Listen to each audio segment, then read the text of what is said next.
কি বলেছে তোমার পীর, কি বলেছে আকাবির, কি বলেছে তোমার বাপ দাদারা, ওইসব কিচ্ছা যে কি বলেছে তোমার পীর, কি বলেছে আকাবির, এগুলো সব ছাড়ো, খালি কোরআন হাদিস ধরো। লেকিন বাস্তবতা হলো কোরআন হাদিস তুমি ধরবা কিভাবে? কোরআনটা তোমার উপর নাজিল হয় নাই রে পাগলা। হাদিস তো আল্লাহ নবী সাল্লাল্লাহু আলাইহি সাল্লাম ডাইরেক্ট তোমার সামনে বলে দিয়ে যায় নাই।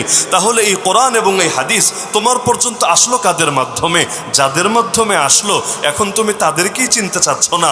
পাখির যখন ডানা ছিল না তখন মায়ের থেকে ঠিকই দানাগুলো গ্রহণ করত, মায়ের খুব কদর তার কাছে ছিল। এখন পাখির নিজের ডানা হয়েছে, এখন এক গাছ থেকে আরেক গাছে উড়ে বেড়ায়, এখন তার মাও লাগে না, এখন তার শৈশবের স্মৃতিও স্মরণ করা লাগে না। তো এই জাতির বাস্তবতা হয়েছে এটা। গর্বের সাথে খালি বলবে কোরআন হাদিস ধরো, আকাবির কি বলেছে, বুজুর্গরা কি বলেছে সব ছাড়ো। আরে হাস্যকর কথা। আপনি যদি ইসলামের দলিলের বিবেচনায়ও দেখেন, ইসলাম তো আমাদেরকে শিখিয়েছে ইসলামের দলিল হলো চারটা, শুধু কোরআন এবং হাদিস না। কোরআন হাদিস তো আছেই, পাশাপাশি ইজমাও আমাদের শরীয়তের দলিল, কিয়াসও আমাদের শরীয়তের দলিল। কেউ যদি বলে আমি শুধু কোরআন হাদিস দেখব, ইমামরা কি বলেছে দেখব না, তাহলে অনেক ক্ষেত্রে সে তো ইসলামের অনেক বিধানের উপর আমলই করতে পারবে না। কারণ কোরআনের এই 6000-এর কিছু বেশি আয়াত থেকে এবং আল্লাহ নবীজি সাল্লাল্লাহু আলাইহি ওয়াসাল্লামের নির্দিষ্ট কিছু হাদিস থেকে জগতের কোটি কোটি কোটি সমস্যার সমাধান কিভাবে বের করবে? এই যে আজকের যুগের ব্যাংকিং বলেন, শেয়ার বাজার বলেন, অর্থনীতি বলেন, রাজনীতি বলেন, এই বিমান বলেন, মোবাইল বলেন, আধুনিক যত সাবজেক্ট বলেন, এগুলোর নাম কি কোরআনের পাতায় পাতায় পাবেন?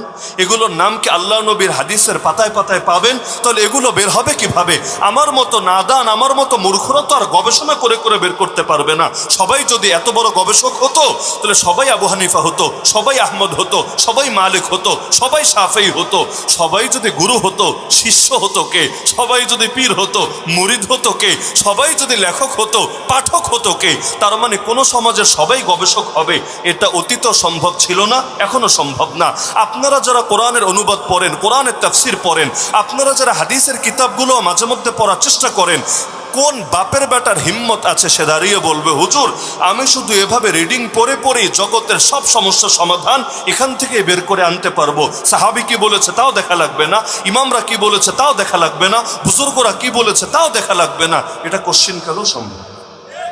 এমনকি আমরা যারা মুফতি হিসাবে নিজেদেরকে পরিচয় দিই, তারা পর্যন্ত কোনো একটা মাসালায় ফতোয়া দিতে গেলে আগে 10 বার দেখে নেয় যে আমাদের বুজুর্গরা এই মাসালায় কি বলে গিয়েছেন, হিন্দুস্তানের বুজুর্গরা কি বলেছেন, পাকিস্তানের বুজুর্গরা কি বলেছেন, আরব বিশ্বের বুজুর্গরা কি বলেছেন। কারণ আমি সাধারণ একজন মানুষ, আমার বুঝে তো ভুল হতে পারে, আমার গবেষণায় তো ভুল হতে পারে। গোটা জাতি একসঙ্গে ভুল করবে না, এটা হাদিসেই আছে। আল্লাহ নবী বলেন ইন্নাল্লাহা লা ইয়াজমাউ উম্মতি আলা দালালা, নিশ্চয়ই আল্লাহ আমার উম্মতকে একসঙ্গে গুমরাহির উপর এক করবে না। সুতরাং সবাই গুমরাহ হবে এটা কখনোই সম্ভব না। তো